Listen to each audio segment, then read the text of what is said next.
Bonjour et bienvenue à cette émission spéciale du défi sportif Altargo 2026. Je suis Émilie Bouchard-Labonté, directrice générale adjointe à Altargo et je suis vraiment très heureuse de vous accompagner pour cette heure de discussion dédiée au sport, à l'inclusion, à l'innovation et surtout pour parler avec des personnes profondément inspirantes. Merci à Canal M, partenaire média du défi sportif Altargo, de faire en sorte que cette aventure soit possible aujourd'hui pour nous.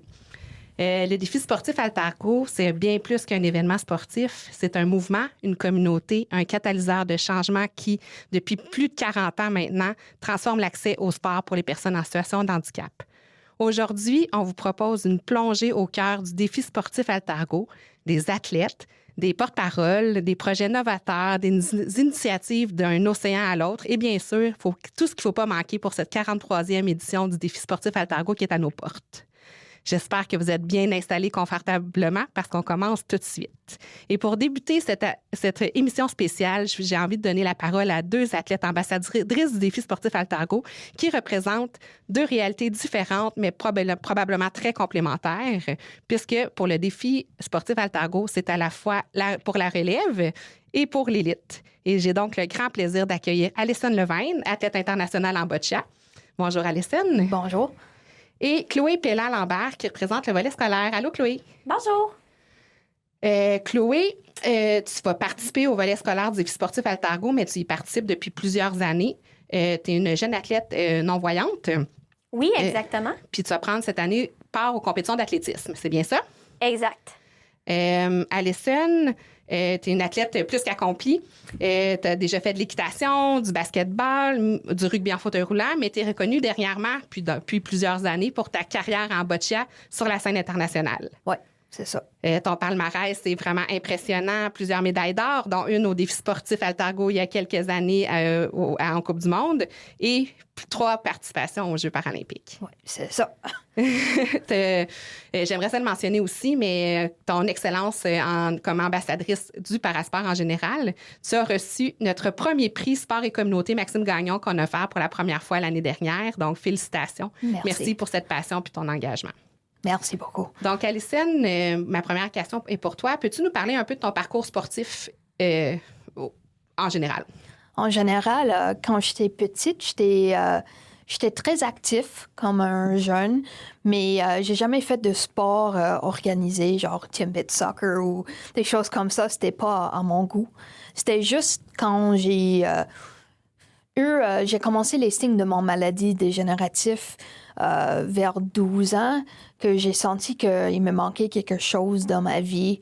J'ai senti que j'ai perdu contrôle de mon corps et j'ai voulu reprendre cette contrôle-là. Alors, j'ai commencé par faire l'équitation comme une forme de physiothérapie. Puis c'était pendant mes courses de faire ça que j'ai devenu amie avec la famille qui fait les séances de physiothérapie. Ils m'ont invité de faire des petites compétitions régionales contre des personnes sans handicap.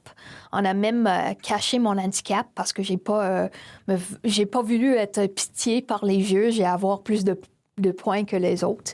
Alors, c'était là où j'ai eu ma première goût de compétitionner, de gagner quelque chose, d'avoir une récompense pour quelque chose que tu travailles fort là-dessus. Je pense que c'est le moment que mes yeux ont ouvert comme « Hey, c'est que je comprends maintenant ». Malheureusement, comme c'est un handicap dégénératif, il est devenu trop difficile et trop dangereux pour moi d'être assis sur un cheval. Alors, j'ai pris le choix d'essayer de trouver une autre chose à faire, puis j'ai trouvé le basketball en fauteuil roulant. J'ai joué avec le club de Montréal pendant 2-3 ans, je pense. Que j'ai même fait l'équipe féminin pour l'équipe Québec pendant 1 an. Et encore, quand j'étais plus capable, j'ai décidé de trouver un autre sport. J'ai tombé sur le rugby en fauteuil roulant, que à date, ça reste mon sport préféré. J'ai eu le plus de succès avec le boccia, mais le rugby, c'était fun. Avec les collisions, l'agression, j'ai vraiment adoré ça. Puis, c'était à la fin de mon carrière quand même de rugby que j'ai pas connu le boccia. Je savais pas que c'était un sport. C'est pas un sport très connu.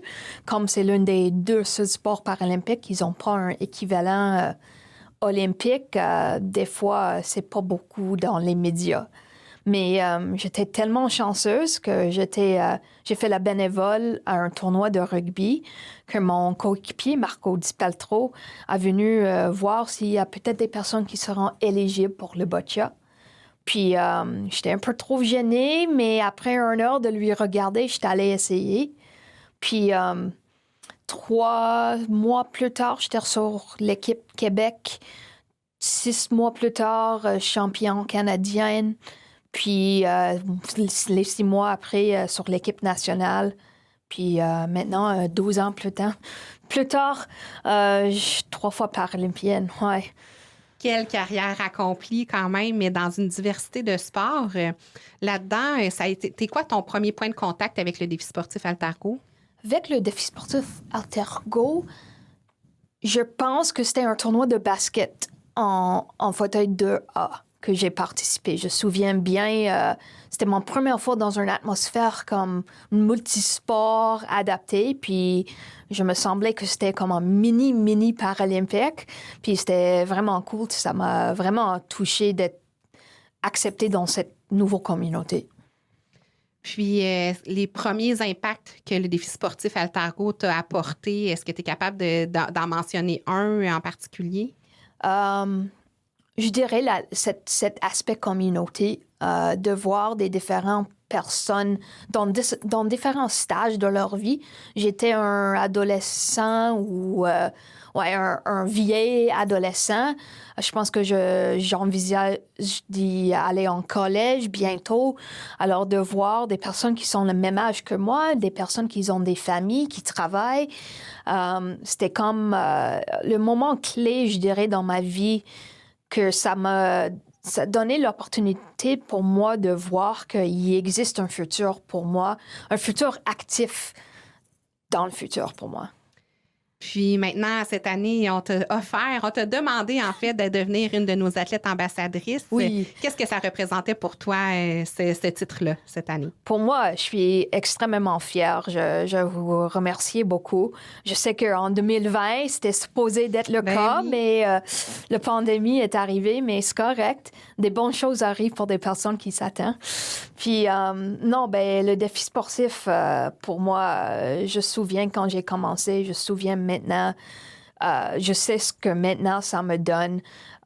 Extrêmement fière et excitée d'être capable de représenter cet événement qui est l'un des seuls au Canada comme ça, qui est juste incroyable.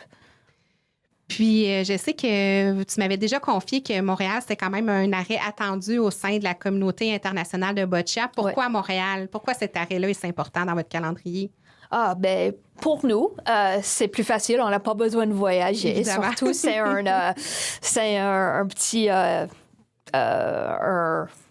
un bénéfice pour nous.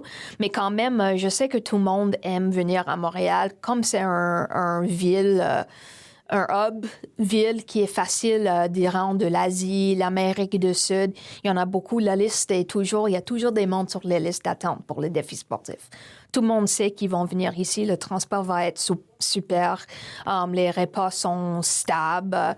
L'hôtel est correct pour nous, adapté. Tout le monde on sait, c'est très important quand tu es un athlète de haut niveau de savoir en avance tous les petits détails qui peuvent niaiser quand tu es en compétition.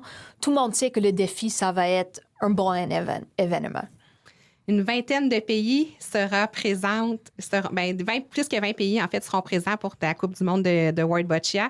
Donc, c'est le retour après une absence l'année dernière. Oui. Qu'est-ce que tu penses quand ils vont arriver à l'aéroport, ces délégations-là, le premier effet Montréal qui va avoir? Je sais pas. J'espère que ça va être pas les nids de poules sur la route qui vont faire une impression, là. Mais non, j'aime ça. C'est une source de fierté de d'avoir des personnes dans ta ville, ta maison, comme c'est moi, j'habite ici. J'aimerais que des personnes peut-être prennent une journée d'autre pour voir les installations un peu. Surtout si c'était l'été, ça aurait peut-être un peu plus belle, mais quand même, j'espère qu'ils vont avoir l'essence de Montréal comme un petit ville peut-être européenne, vraiment un bon place à revenir pour pas juste le boccia. Oui, en effet, pour découvrir la vaste programmation que le défi sportif Altargo a chaque année. Ouais. Et il n'y a rien de mieux d'être assis dans mon Lazy Boy chez moi quand je regarde genre l'équipe de Hong Kong qui commence leur voyage de 36 heures de venir à Montréal. Puis je suis là dans Lazy Boy avec mes chips. Il n'y a rien de mieux que ça.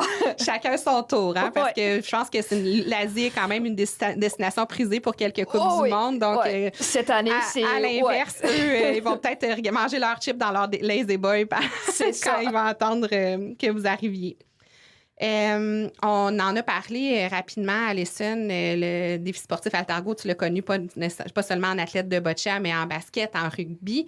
Ça a fait partie de ta carrière sportive depuis très longtemps.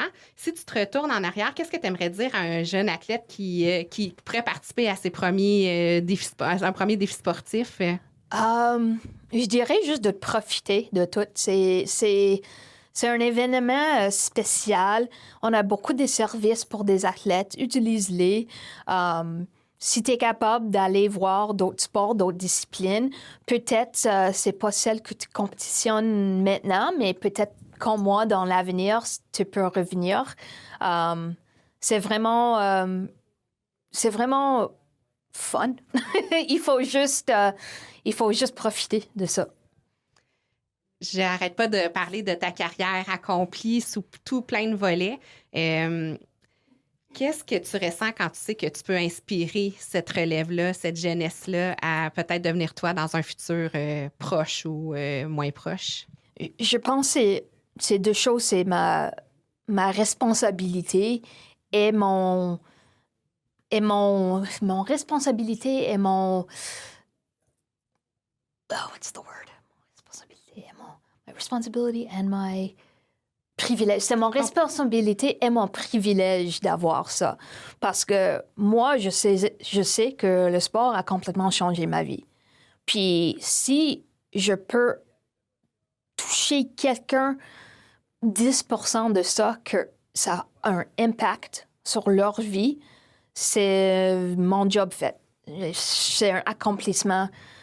Quand je suis avec des jeunes, ou même plus les jeunes filles ils ont juste entendu « non, t'es pas capable » ou « non, c'est difficile » ou « non », de montrer que oui. De dire quelque chose, c'est de le dire, mais de le montrer, c'est là où on va apprendre. Alors, c'est vraiment mon responsabilité et pour moi, c'est la meilleure portion, c'est la meilleure partie d'être un athlète.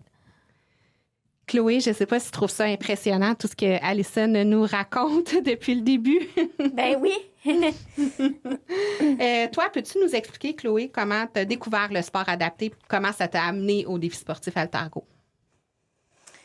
Ben, c'est que moi, quand j'étais à mon entrée à l'école, j'ai suivi des cours d'éducation physique. Puis c'est là que eux autres m'ont appris comment faire le sport adapté. Puis c'est là qu'ils ont comme choisi de m'inscrire au défi sportif Altargo. Puis dans le fond, il y en a plein qui me disaient, justement, moi aussi, il y en a plein qui me disaient « Comment tu vas faire pour aller là? Comment tu fais pour te rendre là? » Mais c'est pas parce que j'ai un handicap visuel que je peux m'empêcher de vivre. Ni faire de sport. Ni faire de sport. Parce que je suis des cours pour ça, puis je suis formée pour ça, justement. Puis le défi sportif Altargo, dans ton parcours d'école, tu es maintenant en secondaire 5, c'est bien ça? Est-ce que tu as participé au défi sportif à plusieurs éditions? Oui, à chaque année, je le faisais. Au primaire aussi ou juste au secondaire? Primaire, secondaire. Ben là, ça a été interrompu justement avec la pandémie, là. Mm-hmm. Mais je l'ai faite de mon primaire au secondaire. Donc, dès ta première année, tu es venue nous voir au défi sportif Altargo? Exactement. Donc, une expérience assez vaste, même pour quelqu'un qui, comme tu fais dire, comment tu vas te faire pour te rendre là? Tu t'es facilement rendu là plusieurs années d'affilée, en tout cas. Ben oui.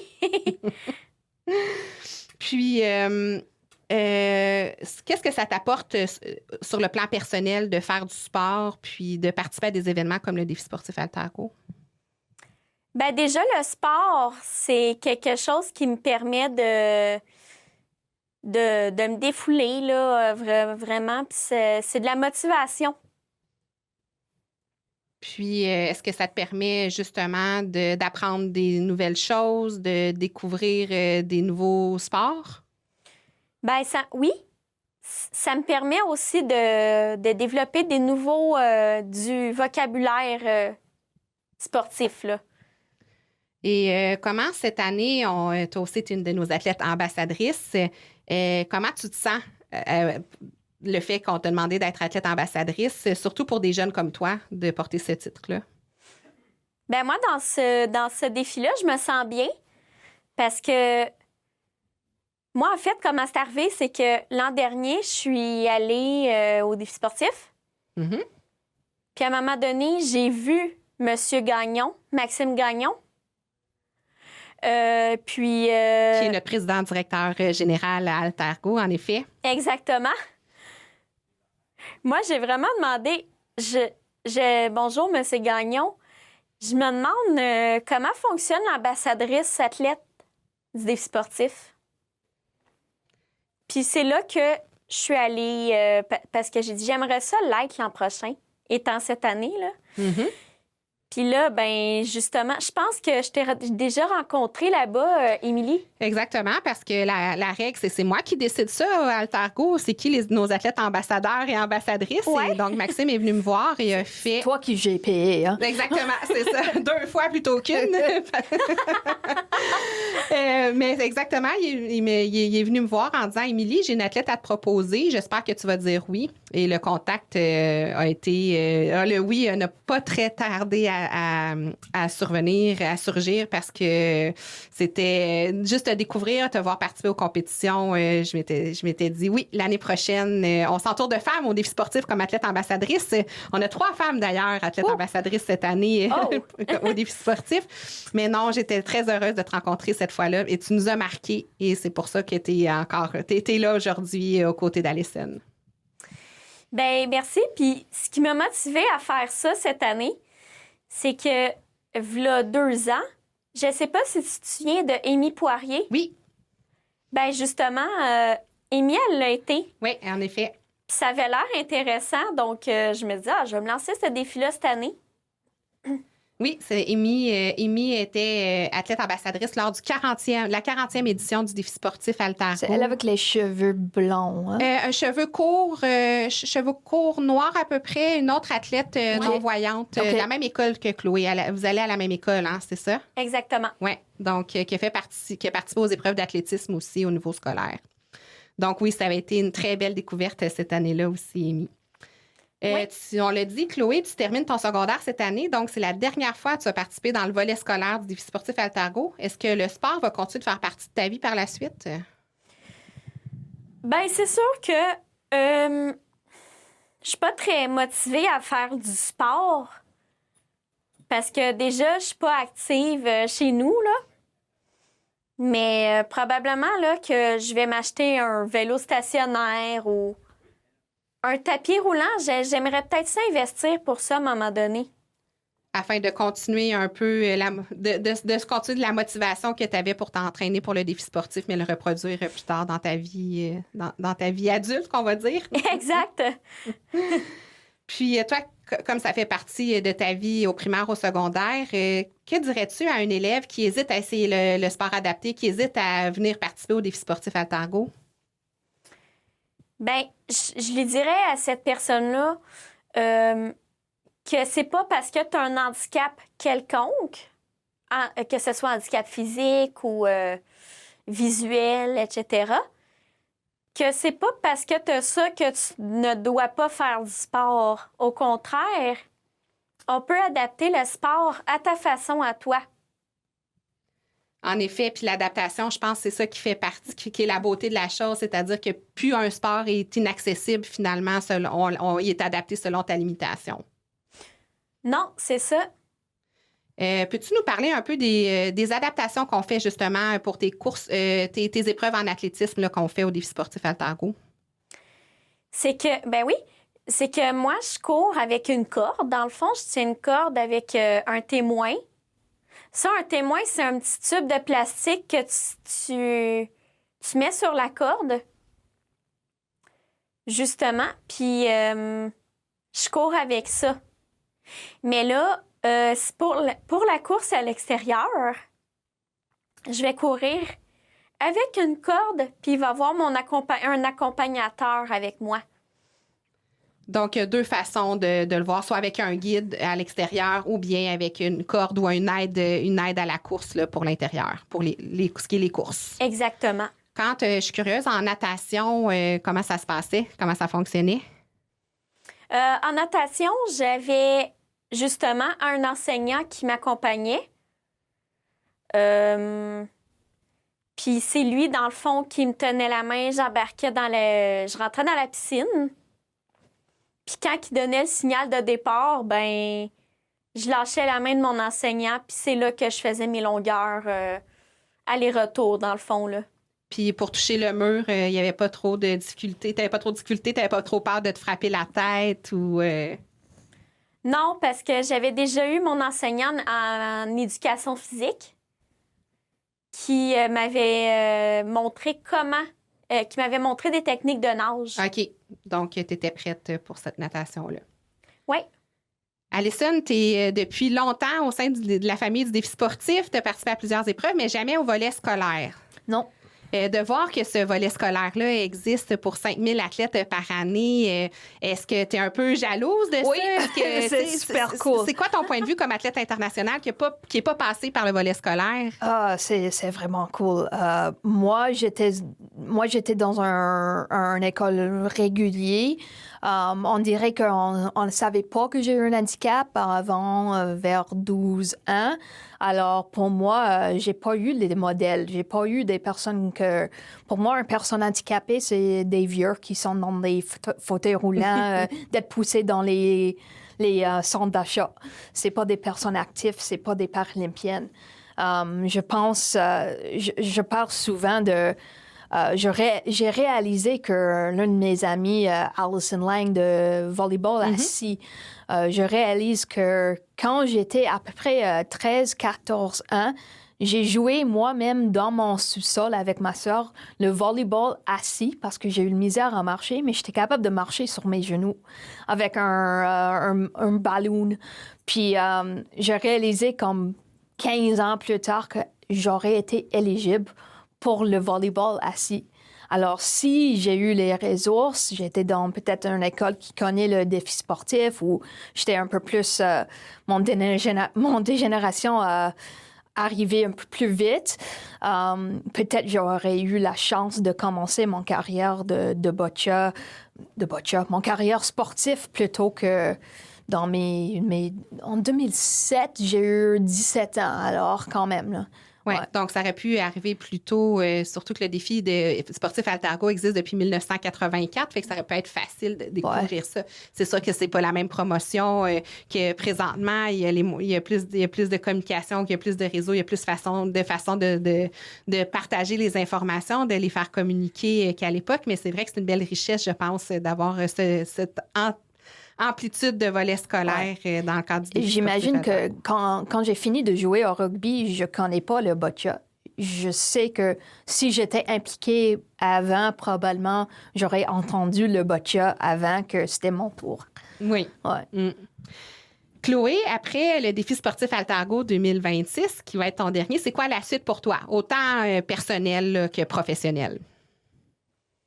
Ben moi, c'est sûr que j'aimerais apprendre des cours de musique. Un instrument en particulier? Oui, drum. Ah! Oui. Parce que, effectivement, oui. Puis sinon, je pense qu'avec tes stages là, à l'école, tu découvres plein de choses. Oui, puis ça risque peut-être de se transformer en emploi. Peux-tu nous en dire un peu plus là-dessus, Chloé? Oui, bien en fait, ça fait 3 ou 4 ans que je suis au stage. Ça s'appelle les cuisiniers différents. Ça, c'est un service traiteur, dans le fond, qui va servir des écoles qui, malheureusement, n'arrivent pas à se nourrir, avoir assez d'argent pour se nourrir. Puis moi, dans le fond, ben je portionne des collations. Là, c'est des collations qui arrivent des épiceries, des commerces. Là. Puis moi, je les emballe, je les portionne, puis c'est là qu'on prépare les écoles avec ça. OK. Puis, dernière question peut-être avant qu'on termine. C'est quoi ce dont vous avez le plus hâte pour le défi sportif Altargo qui est dans très peu de temps maintenant? D'abord, toi, Chloé? Ben moi, j'ai justement hâte de rentrer sur scène, de lire le serment de l'athlète. À notre cérémonie d'ouverture. À notre cérémonie d'ouverture, ben oui. Puis, parce que moi, ça fait hyper longtemps que j'ai pas participé aux cérémonies d'ouverture, étant donné que je suis au secondaire. Mm-hmm. Donc là, ça va être un retour. Puis en plus, on commence en grand avec un serment. Effectivement, Chloé va être une de nos représentantes, une de nos athlètes qui va faire le serment d'athlète lors de nos cérémonies d'ouverture. Exactement. On est vraiment très fiers. Puis pour toi, Alison, c'est quoi? J'espère qu'après l'événement, je vais être capable de dire les 2 médailles d'or qu'on va gagner aux Coupes du Monde. Mais non, pour moi, ça va être d'avoir beaucoup de familles et beaucoup des amis qui vont venir me voir. J'ai un nouveau partenaire de performance qui voyage avec moi, qui a commencé l'année passée. Puis son famille est tellement... Ils sont full impliqués maintenant dans le boccia. Ils ont le boccia fever. Alors, ils vont avoir beaucoup de monde qui aimerait venir me voir. Puis ça va être juste cette capacité de partager mon amour de boccia avec le monde. Ça va être spécial. Et nous aussi, on sera du rendez-vous. On ne manquera pas vos performances pour... tout l'heure du monde, on sera là à l'Essène. À court terme, effectivement, c'est la Coupe du monde en boccia, mais c'est quoi l'avenir pour toi là, dans la prochaine saison? On a les championnats du monde cette année. Alors, on visionne 3 Coupes du monde, le championnat du monde. C'est une qualification déjà pour les Paralympiques. Pour moi, c'est toujours une année à la fois, une compétition à la fois. Tant que mon corps est contente de continuer. Moi, si j'adore le sport, je vais continuer de jouer. Je pense que tu savais que j'allais te poser cette question-là en disant, est-ce que des 4e Jeux paralympiques à Los Angeles, c'est dans la mire? Mais peut-être que oui, on verra. De ce que je comprends, on verra. Si j'ai la chance, ouais. Bien, merci beaucoup, les filles, d'avoir passé ce temps-là avec moi, des athlètes ambassadrices exceptionnelles. J'aimerais quand même souligner les 3 autres athlètes ambassadeurs qui complètent notre quintette cette année comme athlète ambassadeur. Donc, Éloïque Constantino en para-hockey, Mélanie Labelle en rugby en fauteuil roulant, qu'on va avoir la chance d'accueillir un peu plus tard aujourd'hui dans le balado, et aussi Karl Marquis en curling en fauteuil roulant. Donc, des très belles personnalités, aussi belles que Chloé et Alison, que vous pouvez découvrir sur notre site Internet au défisportif.com. Donc, merci encore à vous deux. Être ambassadrice, être ambassadeur, c'est de faire rayonner un événement et une cause. Et justement, parlons maintenant de celles et ceux qui choisissent de la porter publiquement avec un de nos porte-paroles, Jean-Marie Lapointe, qu'on accueille à l'instant. Merci encore, Alison. Merci, Chloé. Merci. Bon Merci. défi sportif. Alors, j'accueille maintenant l'un de nos porte-paroles du défi sportif Altargo qui nous choisit depuis maintenant 25 ans et il me l'a rappelé pas plus tard que la semaine dernière. Jean-Marie Lapointe, bonjour. Bonjour, c'est ma boss, Émilie, la boss des coms. De tout, je te dirais présentement. Mais là, t'es VP et direction générale? Je suis vraiment big. Ouais. Non, tout le monde va écouter ça, vont croire. Non, mais t'es directrice générale adjointe aussi. Directrice générale adjointe. Je donne encore un coup de main aux communications et toutes ces tâches que j'adore beaucoup. Quand on a... J'ai pas 25 ans au sein du défi sportif Altargo, mais quand on embarque, je pense que t'en es le principal témoin, on embarque sur une moyenne coche. Ah non, c'est fou. C'est tellement une belle famille, Altargo, là. Ah, ça a tellement changé ma vie. Oh my God. C'est ça, ça a commencé en 2001. Je faisais des chroniques art et spectacle, C'est bien meilleur le matin à Radio-Canada. Mais je connaissais déjà le défi sportif parce que juste avant, j'animais avec Éric Rémy Les Fils à Papa, une émission culturelle, d'actualité, puis on touchait à tout. Puis à chaque année, on recevait Yvon Deschamps, Jean-Pierre Coallier ou Chantal Petitclerc comme porte-parole du défi sportif. Mais je connaissais pas ça. Je connaissais le concept du défi, mais j'y avais jamais été. Alors, quand on m'a, à mon tour, proposé d'être un des porte-paroles en 2001, j'avais dit oui sans savoir dans quoi je m'embarquais. J'avais aucune idée. Je connaissais un sport, on connaissait tout Chantal Petitclerc, on connaissait les sports paralympiques. On avait vu des athlètes, autant nos Québécois qui s'illustraient sur la scène internationale, mais comme le 3/4 de la population, il n'a jamais mis les pieds au défi sportif. Je faisais partie d'eux autres, moi aussi. Alors, il a fallu que je devienne porte-parole pour que je découvre c'est quoi ça, le défi sportif. Mais à ce moment-là, pourquoi avoir dit oui un peu aveuglément, si je comprends bien? Bien, probablement inconsciemment, j'étais à un tournant dans ma vie, puis il y avait une voix à l'intérieur de moi qui voulait s'impliquer dans le bénévolat. Et j'avais déjà été initié dans d'autres sphères au niveau de l'accompagnement de fin de vie en soins PAL, avec la Maison L'Éclaircie pour les troubles alimentaires ou les ados en thérapie au Centre Le Grand Chemin. Puis à chaque fois que je bénévolais, ça me faisait vibrer. À chaque fois que je côtoyais des gens qui vivaient une toute autre réalité de moi que la mienne, j'avais l'impression d'être en contact avec la vraie game, la vraie vie, là, tu sais. Puis on est à des années-lumière du show business, là, tu sais. Alors ça, pour moi, on dirait que j'allais m'abreuver, m'inspirer de ça. Et ça me faisait vibrer. Et en plus, Yvon Deschamps, c'est un grand ami de notre famille. Donc, quand j'ai su qu'il était impliqué comme porte-parole depuis presque le début, c'est vrai. Je m'étais dit, je peux pas me tromper. Puis secrètement, j'admirais Yvon. Tu sais, oui, c'est un ami de mon père, mais au-delà de l'amitié, c'était l'homme. Ce qu'il dégageait avec Judy, j'ai dit, oh my God, ils étaient impliqués dans le chaînon, ils étaient impliqués dans un paquet d'affaires. Je dis, il est donc bien hot. Puis c'est pas quelqu'un qui se gargarise de ça, il s'en vante jamais. Donc, en disant oui au défi sportif, et ça, j'ai même pas parlé du sport, parce que je suis sportif, j'aime essayer des différents sports. Et comment veux-tu essayer un sport pour les personnes qui ont des limitations? Si tu n'en as pas, toi, de limitations, on est rarement invité à jouer au rugby en fauteuil, au basket ou au goalball ou peu importe. On n'a pas accès à ça quand tu es sans handicap. Donc, je me disais, hey, je vais découvrir un nouveau monde. Donc, il y avait une belle curiosité. Oui, j'avais une sensibilité, une fibre humaine sensible à la différence, mais je me suis fait ramasser. Et là, je suis là, 25 ans plus tard. Puis 25 ans, encore là, on peut être porte-parole quelques années d'une cause qui nous tient à cœur, mais de durer comme ça. Pourquoi t'attacher à nous comme ça? Nous, on se trouve tellement choyés de t'avoir, mais c'est quand même fou comme de savoir en 25 ans que t'es encore avec nous pour en parler puis défendre nos idées. Bien, ça, c'est le moment Téléthon. J'ai l'impression que, premièrement, c'est un privilège d'être le porte-parole de personnes qui ont des handicaps.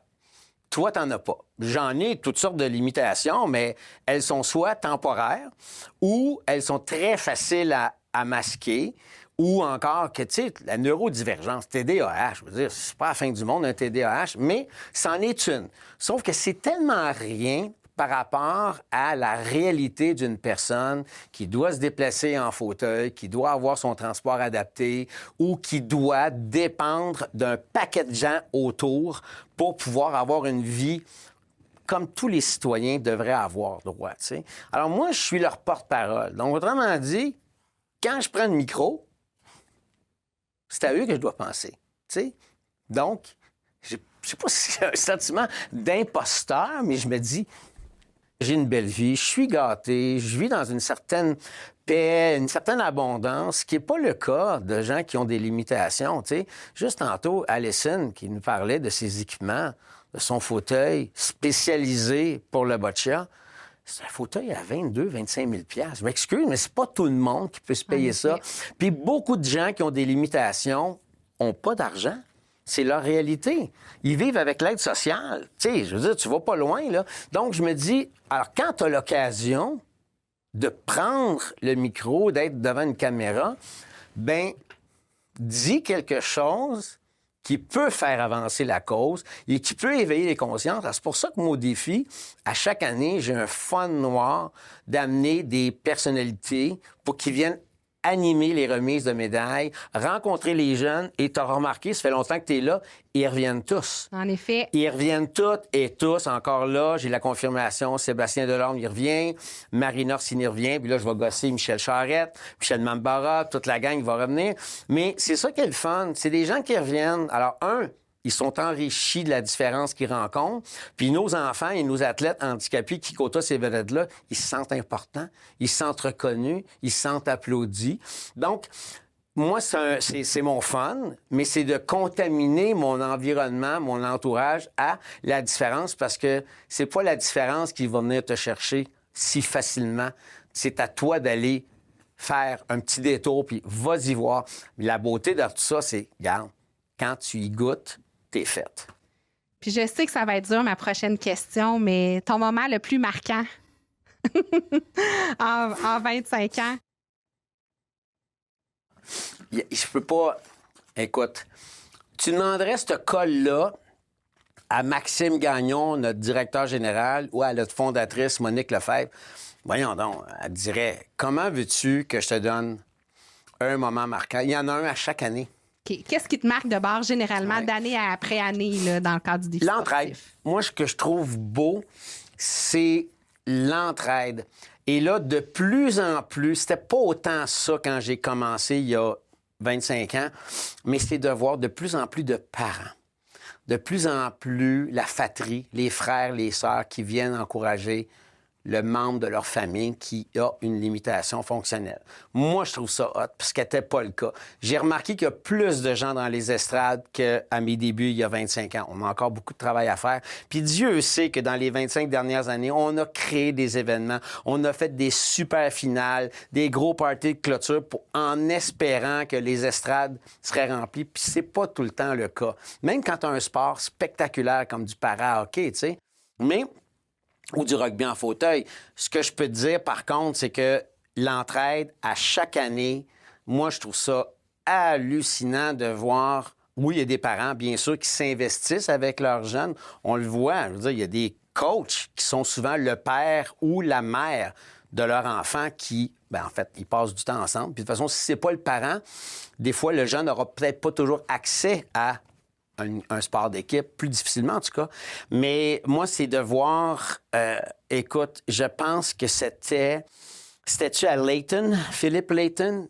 L'école Philippe Layton. L'école, oui. L'école Layton. En tout cas, c'était une école anglophone. Si c'est pas Hall ou c'est Philippe Layton. Hall, j'ai oublié. Peter Hall ou Philippe Layton. Et j'avais vu un jeune qui était à sa dernière année, donc il avait 21 ans. C'était sa dernière compétition. Et... Écoute, je pense que je l'avais appelé, je l'avais posté sur Facebook, le moment Kleenex de ma semaine du sport scolaire. Puis j'avais dit à Monique, Monique Lefebvre, on broyait tous les deux. Mais c'était de voir le jeune qui faisait sa traversée du 25 mètres. De 25 mètres. Non, en fait, c'était en largeur. C'était la piscine. Donc, en natation. En natation, il y avait la largeur de la piscine. Donc, c'est pas la distance du 25 mètres. C'était coupé et il y avait des flotteurs à gauche puis à droite. Et c'était de voir le prof dans l'eau qui nageait à côté de son jeune. Et son jeune, il a souri tout le long. Et moi, je broyais. Je revenais pas. Je filmais, je broyais. Je dis, mais voyons, c'est donc bien hot. C'est donc bien hot de voir qu'on se mouille dans tous les sens du mot au défi. Alors moi, de voir des intervenants, des bénévoles, des parents, tout le monde crie, tout le monde applaudit. Puis la piscine, c'est comme un défi à l'intérieur de la bulle du défi. Tu rentres à la piscine à Claude Robillard, tu rentres dans un monde, là. Puis la proximité, puis des gens qui ont une déficience intellectuelle, une trisomie, là, sans contre-foot, qui sont mouillés, ils te font des câlins, puis on a du fun. Donc, tu te mouilles dans tous les sens du mot. Alors, quand j'ai su que cette année, on avait encore du sport scolaire en natation, je dis, yes, enfin. C'est comme un petit événement chouchou. Tu sais, le sport scolaire, c'est un événement majeur. C'est ça. Puis l'ambiance c'est sûr que l'ambiance autour de la piscine, c'est un peu plus étroit aussi. Il y a chaud. de l'ambiance. Dans les estrades, il y a quand même beaucoup de gens qui sont là crie. pour encourager, pour crier. Ouais. Fait que très, très belle ambiance. Qu'est-ce que le défi sportif t'a appris à voir autrement? Je pense qu'avec beaucoup d'humilité, il faut reconnaître que quand tu ne côtoies pas la différence, ça se peut que tu sois maladroit. Ça se peut que tu ne saches pas comment approcher une personne qui a une limitation. Et c'est normal. C'est pas de ta faute. C'est juste parce que dans la société, malheureusement, ça fonctionne en silo. La communauté sourde est souvent isolée. Des gens qui ont une trisomie 21 sont mélangés entre eux. C'est rare que tout le monde se mélange, malheureusement, et on est tous souffrants de ça. On va tous vivre un malaise parce qu'on ne côtoie pas assez la différence. Et c'est niaiseux parce que moi, au primaire, moi j'ai 60 ans, mais au primaire, j'ai fait le saut quand j'ai vu une fille qui avait la peau foncée. Ça vient d'où, ça? On sait qu'il y a des gens qui viennent d'ailleurs, mais lorsqu'on apprend qu'elle vient d'Haïti ou elle vient d'Afrique, tu dis « Ah, OK, après ça, c'est fini. » Mais c'est juste que quand tu vois cette différence-là visuelle, tu dis « C'est quoi ça? Elle n'est pas comme moi je suis pas comme elle. » Mais une fois que c'est nommé, on passe à autre chose, c'est réglé. Surtout les enfants, hein? Oui, Ça s'adapte très, très, très vite. Donc, je me rends compte que cette différence-là, plus tôt on est invité à l'inviter, à la rencontrer, à contacter cette différence-là, bien, moins épais on a l'air quand on arrive, puis je sais pas quoi dire, je sais pas quoi faire. Sauf que tout s'apprend.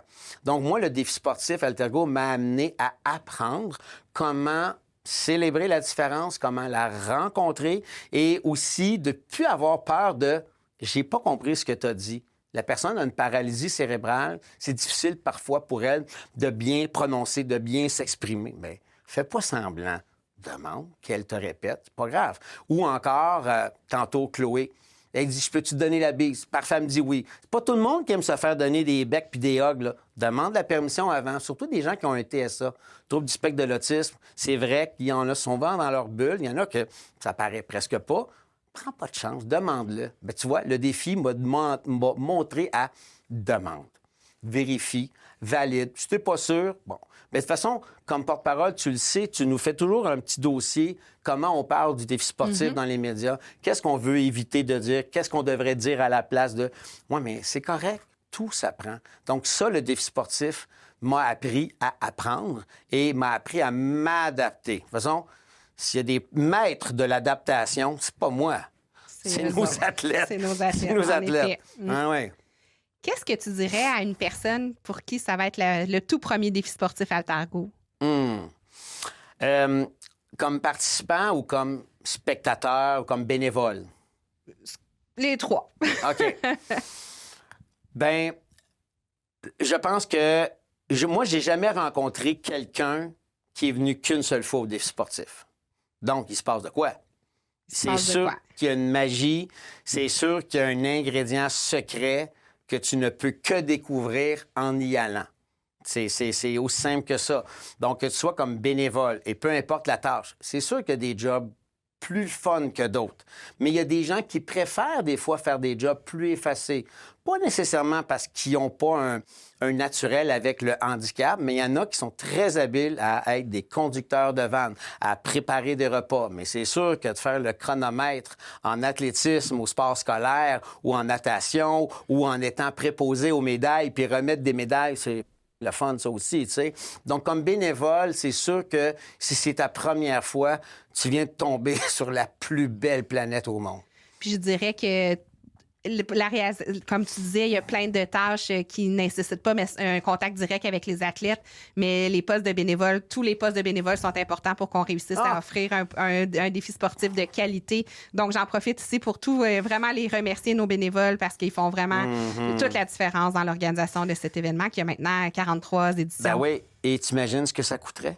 Oui. S'il fallait qu'on paye, ne serait-ce que la moitié des bénévoles. On pourrait pas faire un événement comme ça, tu sais. Donc, si tu es bénévole, merci de t'impliquer. Si tu veux venir bénévoler, viens t'inscrire. Alors, l'athlète qui découvre le handicap peut-être parce que suite à un accident, il est plus âgé, il est dans la quarantaine, cinquantaine.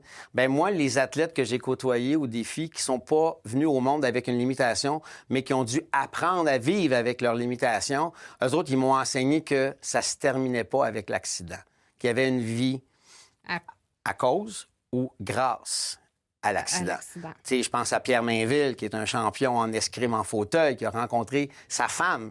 C'est là qu'il a rencontré l'amour. Il a rencontré sa douce à Sonia au défi. Au défi sportif Altargo. Et ils ont eu 2 bébés ensemble. Exactement. Ils ont 2 enfants qui sont rendus grands maintenant. Mais tu sais, ce que je trouve le fun, c'est qu'il y a des gens qui sont capables de prendre la parole et ils me disent « J'aurais jamais eu la belle vie que j'ai si j'avais pas eu cet accident-là, si j'avais pas rencontré tel entraîneur, si j'avais pas rencontré tel préposé. » Alors, il y a des gens qui sont capables de nous dire « Ça se termine pas ta vie avec le handicap. » Malheureusement, il y en a qui c'est beaucoup plus difficile, puis ils passent par un tunnel beaucoup plus sombre pendant X nombre d'années.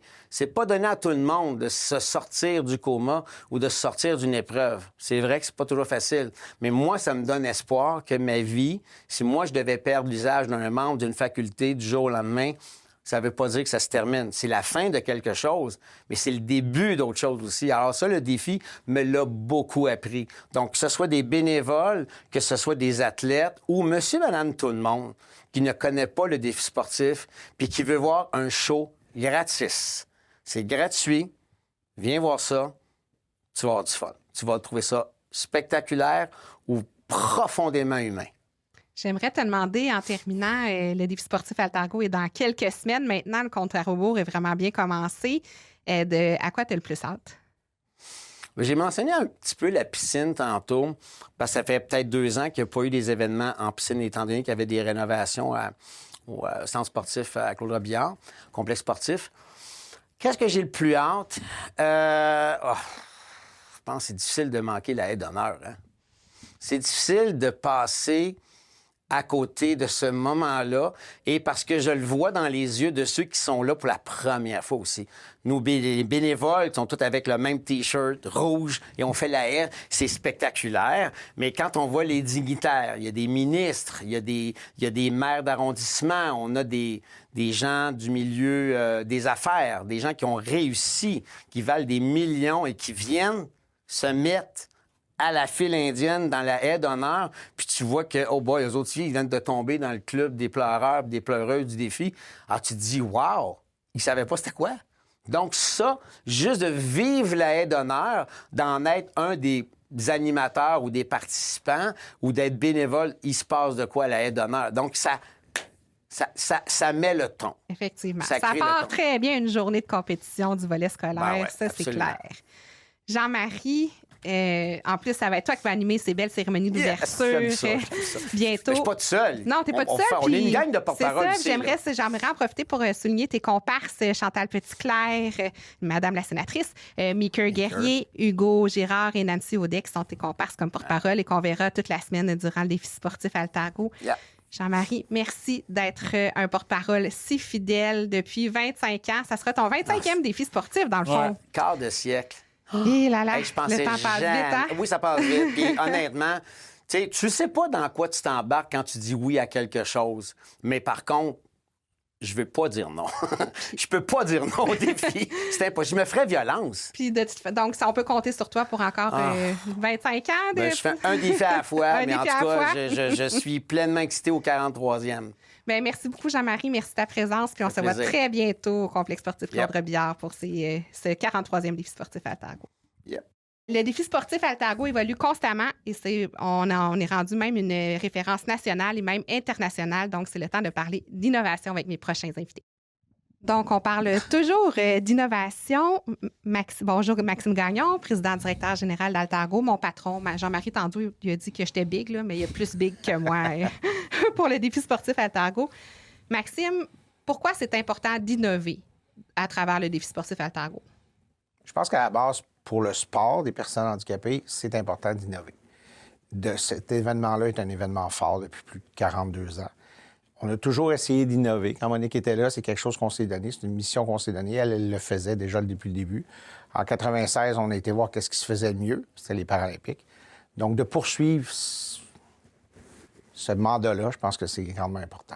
Puis est-ce qu'il y a des disciplines qui pourraient apparaître éventuellement dans le défi sportif Altargo? Est-ce qu'il y a des vœux de pouvoir continuer une expansion? Je dirais apparaître et réapparaître. Le cyclisme nous manque beaucoup. On a déjà eu une Coupe du monde d'escrime pendant 10 ans. On ne sait pas qu'est-ce qui se passe avec cette discipline-là. On sait qu'on a plusieurs Canadiens maintenant qui sont là. Est-ce que c'est grâce à ce qu'on a fait pendant 10 ans? On le souhaite, on l'espère. Mais oui, on est toujours ouvert à d'autres disciplines. Le goalball, entre autres, qu'on aimerait avoir, qu'on a eu il y a longtemps, qu'on aimerait avoir. Donc oui, il y a des sports comme ça qu'on aimerait avoir, tant à un niveau national qu'éventuellement aussi international. Au défi sportif, cette année, on a 15 sports, ce qui est assez exceptionnel comme nombre de sports, mais il y aurait de la place à en avoir encore bien d'autres dans ce cas-là. Sûrement, soit dans le cadre de l'événement ou peut-être même en dehors de l'événement, on serait ouvert à ce genre d'ouverture-là.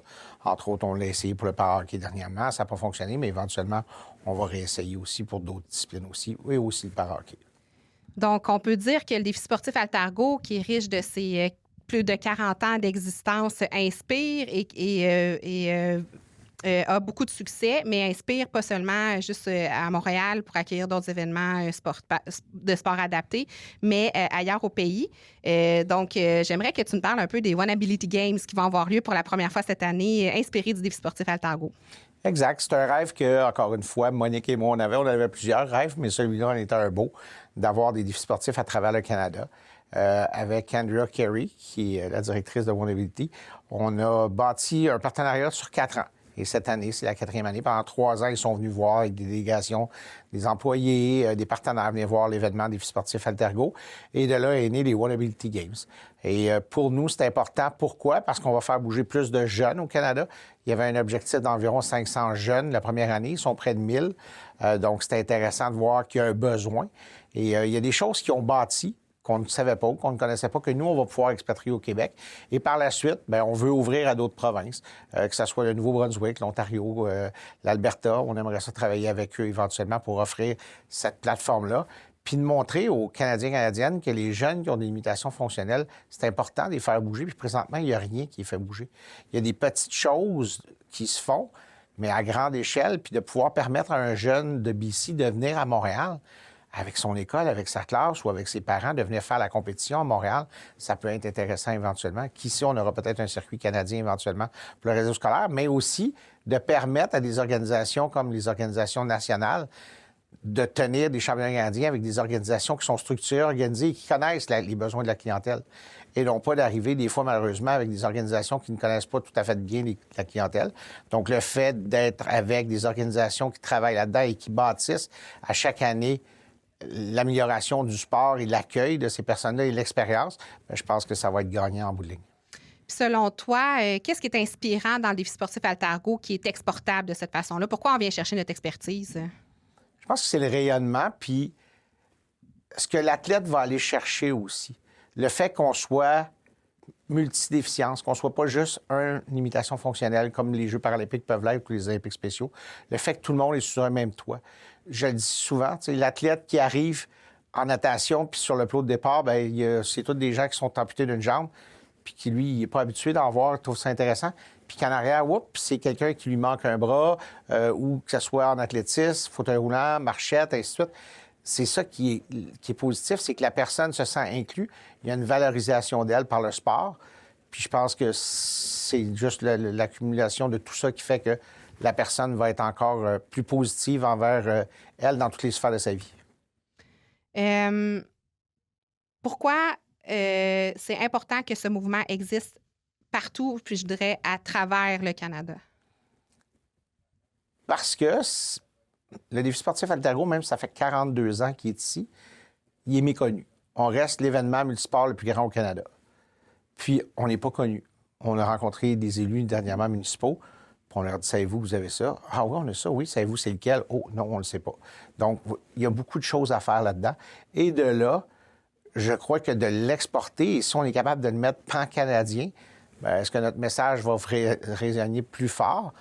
On a les Paralympiques qui sont aux 2 ans, hiver, été en alternance. Les Olympiques spéciaux, c'est la même chose. Donc, pour moi, je pense que c'est important d'en faire parler à chaque année, à un moment X dans l'année. Chacun va avoir son créneau. Nous, c'est fin avril. BC, c'est mi-mai. Les autres provinces, on ne sait pas. Mais plus on va parler de nous, par cette masse d'athlètes-là, je pense que c'est là que ça va être important. Puis c'est là que ça va rayonner, puis ça va être payant pour autant les organisateurs que la clientèle, que les parents, que la famille proche. C'est là que ça va devenir important. Si on revient de chez nous, là, on a fait un peu le tour du Canada, mais si on revient chez nous pour cette 43e édition du défi sportif, Maxime, toi, tu en as vécu plus de 30.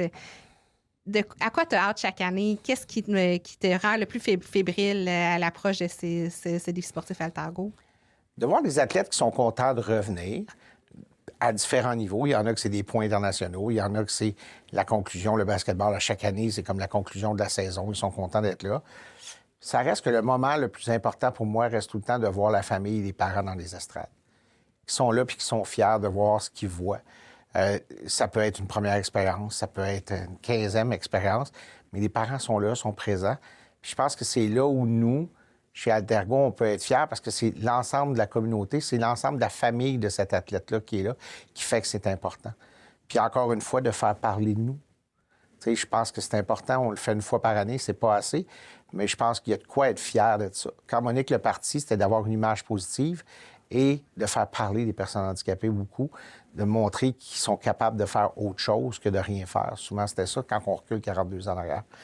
Donc, ce mouvement-là est encore là et est encore plus présent. Bien, merci, Maxime. Merci de ta présence. On se reparle souvent d'ici le défi sportif Oui. Altargo pour pouvoir réaliser et faire vivre cette belle expérience-là à nos plus de 6 000 athlètes qui seront présents. Merci encore. Et pour le prochain segment, on innove toujours au défi sportif Altargo et on vous présente un sport, une compétition en grande primaire cette année. Ça sera une première canadienne. On vous en parle avec notre prochain invité. Alors, on poursuit ce balado en compagnie de Mélanie Labelle parce qu'au défi sportif Altargo, on aime ça repousser les limites. Et Mélanie Labelle, qui est une de nos athlètes ambassadrices avec les autres que je vous ai présentées tout à l'heure, et elle est là pour une raison bien spéciale parce que c'est grâce à elle si on peut faire quelque chose d'historique cette année dans le cadre du 43e défi sportif Altargo, c'est d'accueillir le tout premier championnat canadien féminin de rugby en fauteuil roulant. Et c'est une première là, dans l'histoire de ce sport. Et c'est grâce à toi, Mélanie. Merci d'être là. Sérieusement, j'ai des frissons. Quand tu dis le tout premier championnat canadien féminin de rugby en fauteuil, j'ai des frissons. Mais je vais dire tout de suite, c'est pas que grâce à moi. Je pense que c'est une super belle collaboration. Vous avez accepté de nous recevoir. Et c'est sûr que nous, on voit grand, on voit un futur. Puis on était toute une équipe bénévole derrière.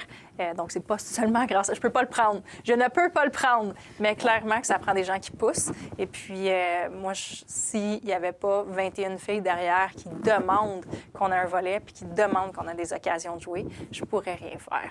Donc, c'est pas que grâce à moi, mais merci de nous recevoir. Alors, Mélanie, peux-tu nous dire à quel point ça va être un événement historique auquel on va assister, nous, puis toi, participer à la fin du mois d'avril? C'est historique. Le rugby... depuis sa création, je pense qu'il me semble que c'est dans les années... J'ai pas la date exacte, là, mais il me semble que c'est dans les années 70. Intègre les femmes. Donc, c'est un sport mixte depuis sa création. Intègre les femmes. On a une déclinaison de classification, donc de 3,5 à 0,5. 3,5 étant le plus fonctionnel, donc les joueurs, les porteurs de ballon, les attaquants sur le terrain. 0,5 ayant le moins de fonction, mais on est intégrés ensemble à 4 joueurs. On a un total de 8 points sur le terrain. Puis quand il y a une femme ou 2 femmes, on peut ajouter 0,5 au total de classes sur le terrain. Donc, ça l'aide à pallier pour les différences dans la longueur des membres et où la force musculaire. oui. Ça, exactement. Mm-hmm. Donc, ça l'aide, mais c'est certain que ça a toujours été comme... Ça fait un petit moment que je suis la seule femme sur l'équipe nationale. Il n'y en a pas une dans chaque équipe dans le monde. Mais là, on voit un essor. Il y a de plus en plus de femmes qui veulent participer. À Paris, je pense qu'on a eu un record de participation féminine. Au Canada, il y a de plus en plus de femmes qui participent aussi. Donc, oui, ça va être historique. Puis là, on a la demande et puis on a l'engouement. Et puis, on essaie de répondre à ça. Et ça fait en sorte que ça va faire un très, très beau tournoi historique, comme j'aime bien le rappeler. Justement, comme tu le dis, Mélanie, présentement, il y a plus de femmes qui jouent au rugby en fauteuil roulant. C'était un peu moins le cas quand tu as commencé. Toi, comment tu es tombée dans le rugby en fauteuil roulant? Bien, écoute, comment je suis tombée. Petit jeu de mots ici. Ben, j'étais en réadapte, justement. Je venais je vais le dire comme ça, je venais de me casser le cou. Donc, je m'étais fracturé la vertèbre C6-7. J'étais en réadaptation. C'est une réadaptation qui est extrêmement longue. Puis, dans le processus, mes kinésiologues m'ont dit « Ah, t'aurais le fit pour faire le rugby, pour jouer au rugby en fauteuil roulant. » Et là, du haut de mes multiples retraites sportives au cours des années, j'étais comme, ben non, moi, mon Dieu, le sport, ça fait j'ai pris ma retraite, là. J'étais rendue... J'ai donné. Exactement. J'ai donné. Je suis plus à l'étape de comme, prendre soin de mon corps pour le reste de mes jours. Puis, ils ont comme pas accepté mon nom. Ils ont amené les machines de Montréal au centre de réadaptation. Puis ils m'ont comme forcé dans une chaise. C'est pas forcé, mais... Avec consentement quand même. Avec consentement, mais tu sais, l'équipe était là. Tout se présentait. On n'était pas juste mon handicap. Donc, ils ont vraiment accueilli tout le monde du centre de réadaptation. Donc, mes amis du centre ont pu participer à l'activité aussi. Puis, je te promets, là, j'ai rentré dans la chaise. On m'a mis du duct tape sur les mains pour tenir les gants, parce que je peux pas les tenir comme il n'y a pas de fonction. Puis, j'ai commencé à pousser les roues. Puis, toutes les habiletés transférables se sont transférées immédiatement. C'est comme si j'avais plus de handicap, je voyais les espaces. Ça pouvait pas être confrontant comme c'était pas un sport auquel je pouvais comparer rien d'autre, dans le fond. C'était comme plusieurs sports mis ensemble dans ma tête, puis là, j'essayais d'utiliser tous les outils que j'avais pour le transférer. Puis, mon Dieu, que de la première journée que j'étais dans une chaise, j'ai pas été capable d'arrêter le sport. Puis ça m'a énormément donné au niveau de communauté, au niveau d'indépendance, apprendre à voyager. J'ai accompli des choses que je pense que personne n'aurait pu s'imaginer que j'allais accomplir grâce à ça. Quelques années plus tard, une place au sein de l'équipe nationale, presque place au sein de l'équipe paralympique. Donc, quand même un parcours, oui, qui aurait pu aller jusque-là, mais un parcours quand même très, très élogieux. Oui, quand même.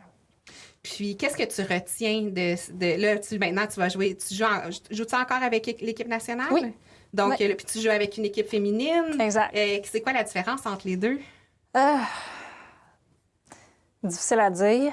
C'est différent. C'est difficile à dire parce qu'au sein de l'équipe féminine, je veux pas nécessairement prendre de place de leadership. Je veux plus mettre la table. Je veux qu'il y ait une place pour que les femmes puissent évoluer ensemble dans le sport puis qu'ils puissent prendre le temps d'apprendre dans un espace qui est sécuritaire et sain pour elles. Je veux aussi qu'on bâtisse nous-mêmes notre confiance. Je veux qu'on ait des leaders sur le terrain puis qu'ils puissent établir les plis tactiques puis tout ça. Moi, j'ai l'occasion de le faire avec l'équipe nationale puis je veux vraiment que cette table-là soit mise pour que certaines filles puissent le faire avec le volet féminin. Donc, c'est différent. C'est un leadership qui est plus silencieux, qui est plus... je vais donner des occasions, mais je regarde les autres évoluer. Fait que c'est complètement différent. Pour les femmes, ce que je vois, c'est qu'il y a beaucoup d'encouragement, beaucoup de désir d'aider l'autre à évoluer aussi. Puis, je veux dire, c'est la fête, là. On s'entend. La communauté est belle. Oui.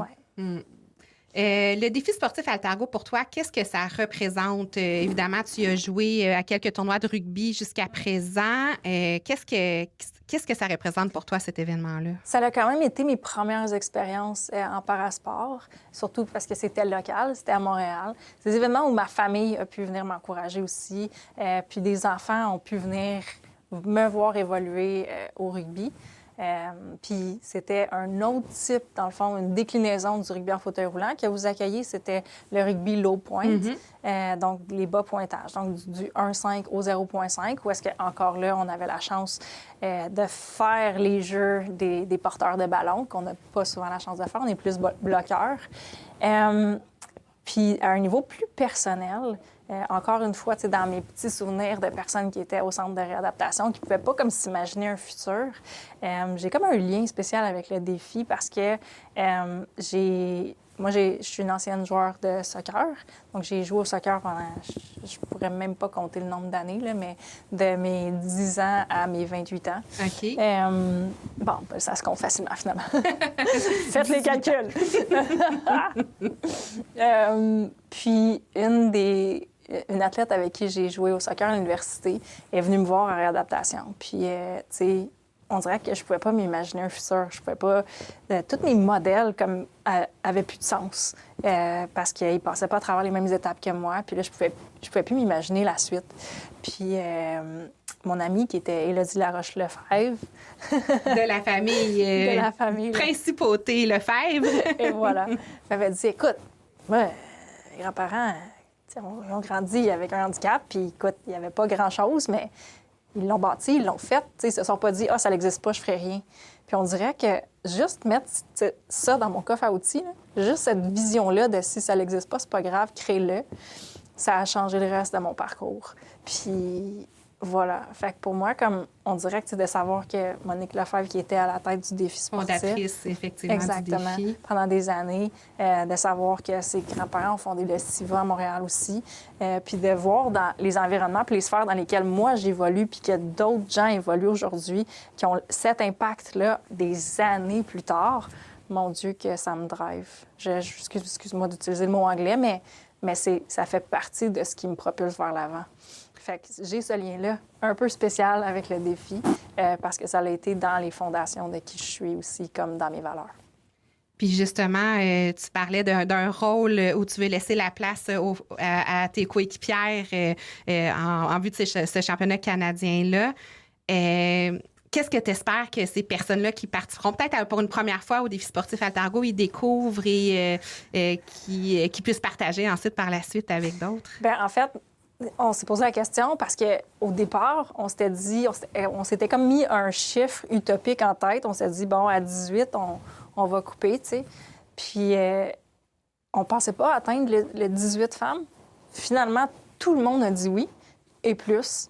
Donc là, on s'est comme posé la question. On s'est dit, est-ce qu'on accepte des gens qui viennent de commencer à jouer? Est-ce qu'on accepte? Puis, on s'est posé la question, qu'est-ce qu'on voulait que nos premiers nationaux aient l'air? Puis, je pense que on ne peut pas refuser une participation. Il faut vraiment inclure tout le monde. On veut que ça soit ancré dans leur tête comme un événement historique auquel ils ont pu participer.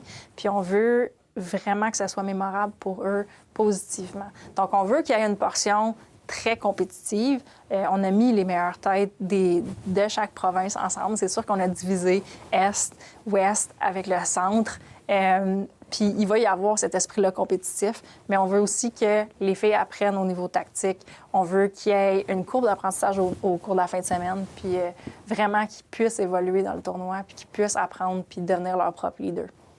En tout cas, on a bien hâte de découvrir ce tournoi et voir ce que ce tournoi-là va nous réserver en termes d'émotions, mais aussi de compétition puis de performance. Merci beaucoup, Mélanie, d'être venue chez nous aujourd'hui. Bon tournoi, puis on sera là, ces lignes de côté pour vous encourager. Merci. Puis j'aimerais inviter les gens à venir voir en grand nombre. Juste passer, faire un tour, comprendre un peu la vibe de ce que c'est le rugby en fauteuil roulant, puis l'aspect communautaire derrière, comprendre la fête qui se passe là-bas, puis venez nous encourager. C'est du 24 avril du 24 au 26 avril au complexe sportif Claude Robillard. Tous les détails sur l'horaire, les horaires plus spécifiques là, des horaires de match sont disponibles sur notre site web. Parfait. J'allais dire 23 parce que nous, on commence une journée plus tôt. Oui, c'est ça, l'entraînement est là. Il va y avoir du rugby aussi. On va croiser des joueuses de rugby en fauteuil roulant dès le 23 au complexe sportif Claude Robillard. Venez fêter ça avec nous. Oui, merci. Merci de ta présence, Mélanie. Merci. On conclut avec un dernier segment parce que ça prend une grande famille pour pouvoir organiser un défi sportif Altargo. On en parle avec Michel Boulanger.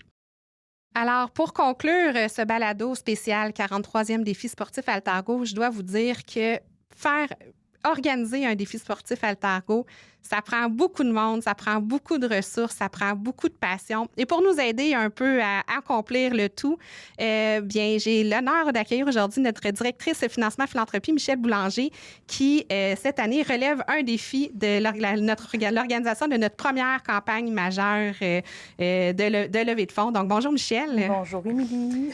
Michel, peux-tu nous parler un peu de la campagne Dépassons les limites qui est en vigueur présentement? Oui, dans le fond, la campagne Dépassons les limites c'est vraiment notre première campagne majeure chez Altergo. Fait que ça fait presque 5 ans qu'on a commencé à mettre en place vraiment un vrai programme de philanthropie chez Altergo.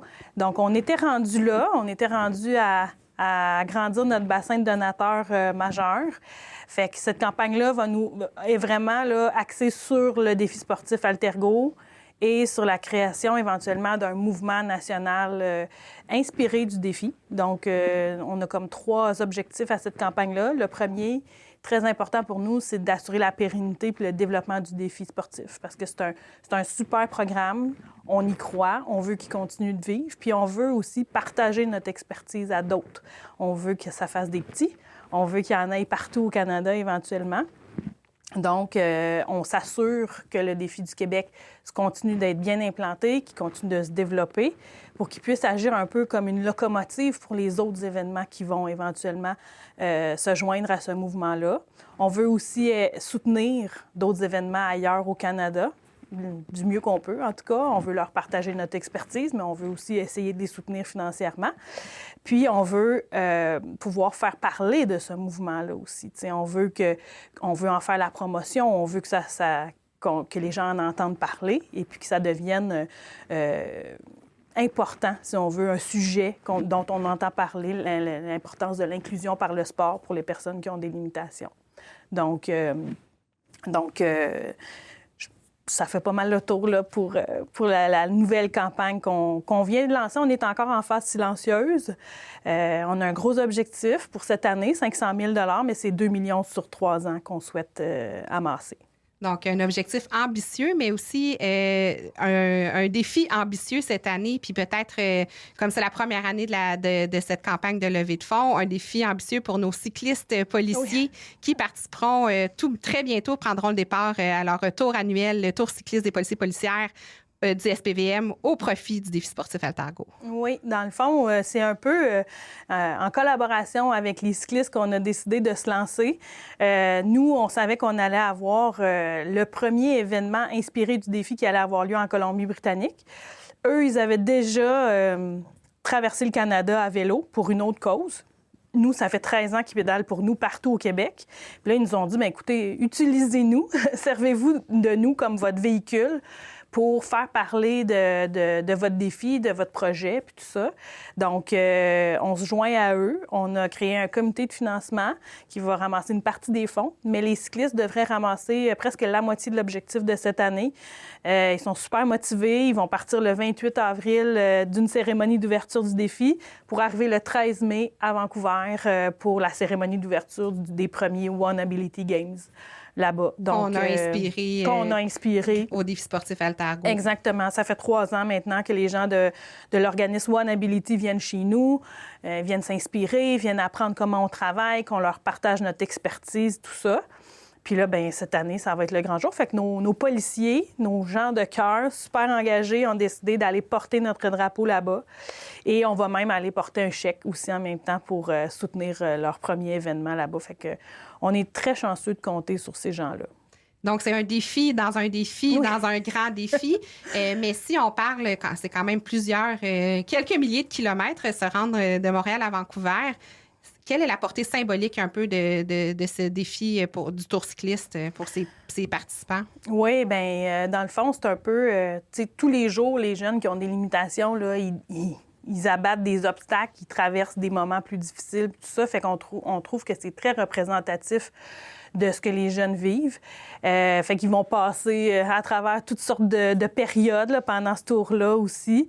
Ils s'entraînent aussi, comme les jeunes qui viennent participer à nos compétitions. Là, ça fait déjà plusieurs mois qu'ils s'entraînent pour être prêts à ça.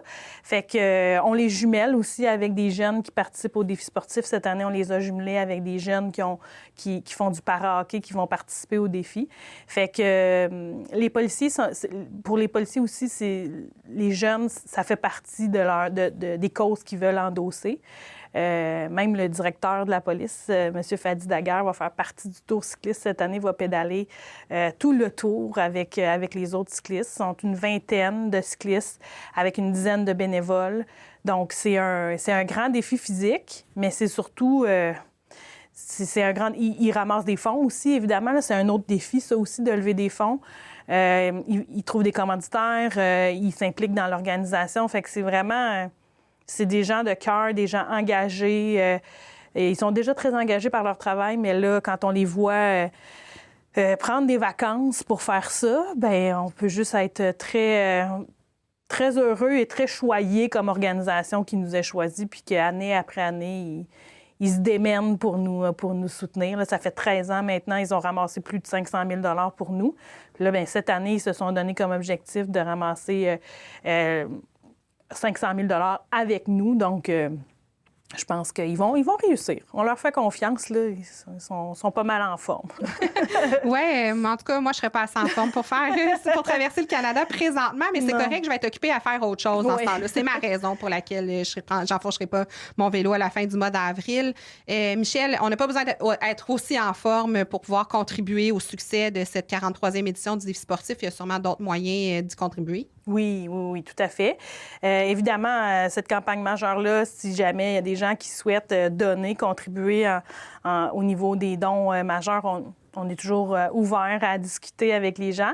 Mais on a une nouvelle campagne cette année qu'on lance pour le défi sportif. C'est une belle campagne de type pair à pair. Donc, et les écoles qui participent au défi et nos bénévoles sont invités à se créer des collectes de fonds pour atteindre un objectif de 50 000 $. On a réussi à aller chercher un beau partenariat avec les gens de Remax Platine, l'équipe Francis McKenzie. Donc, ils donnent 10 000 $ en partant pour parrainer cette campagne-là. Ça nous a donné un beau coup de départ, mais on a un objectif de 50 000 $. Fait que les gens peuvent dès maintenant donner directement sur le site web du défi sportif Altergo. Nos bénévoles sont invités à se faire des pages de collecte de fonds parce qu'eux autres aussi, des fois, c'est un défi. Hein? Ils viennent, ils passent plusieurs jours, ils travaillent fort, leur entourage ne les voit pas. C'est comme s'ils étaient partis faire un tour cycliste ou s'ils étaient partis monter une montagne. Là. Donc, ils peuvent se créer une page de collecte de fonds puis solliciter leur entourage. Les écoles qui vont se faire des pages de collecte de fonds peuvent solliciter les parents, les autres collègues. Et puis, cette année, on a décidé de remettre 50 % des profits que les écoles vont amasser à l'école. Donc, ça va leur permettre de financer que ce soit le transport, des nouvelles activités pour leurs élèves. L'entraînement, les inscriptions, tout ça. Fait que c'est une nouveauté, on essaye ça. Puis évidemment, bien, les gens peuvent simplement faire un don à cette campagne-là qui s'appelle « Relevons le défi » puis qui est déjà en ligne sur notre site web du défi sportif. Fait qu'on invite tout le monde à donner généreusement puis à venir nous voir au défi. Puis l'autre façon de donner, c'est d'être bénévole. Il y a encore des places. Il y a toujours des places de bénévoles, même jusqu'à la dernière minute, pendant l'événement. Fait que si vous avez envie de voir ça, de découvrir l'envers du décor, de contribuer autrement, bien évidemment, vous pouvez devenir bénévole en allant sur le site web aussi. Absolument. Puis le défi sportif à Altargo, c'est beaucoup à Montréal, mais on a des sites satellites à Boucherville, à Longueuil, pour des résidents de la Rive-Sud qui n'ont pas envie de traverser les ponts. C'est sûr qu'il doit rester encore des postes de bénévoles disponibles sur ces sites satellites là. Merci, Michel. Merci de ta présence. Le défi sportif Altargo arrive très vite. Ça commence le 23 avril avec notre mini-marathon qui est de retour au Parc Jarry. Ça va être un événement exceptionnel. Tous nos chapelets vont être sur la corde à linge pour s'assurer qu'on ait du beau temps.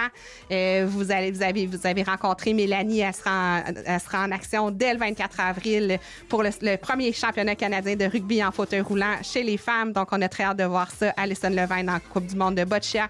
Chloé Pellan-Lambert qui sera du volet scolaire. Plus de 6 000 athlètes seront au rendez-vous à Montréal, à Boucherville, à Longueuil. On vous attend. Tous les détails sont au défisportif.com.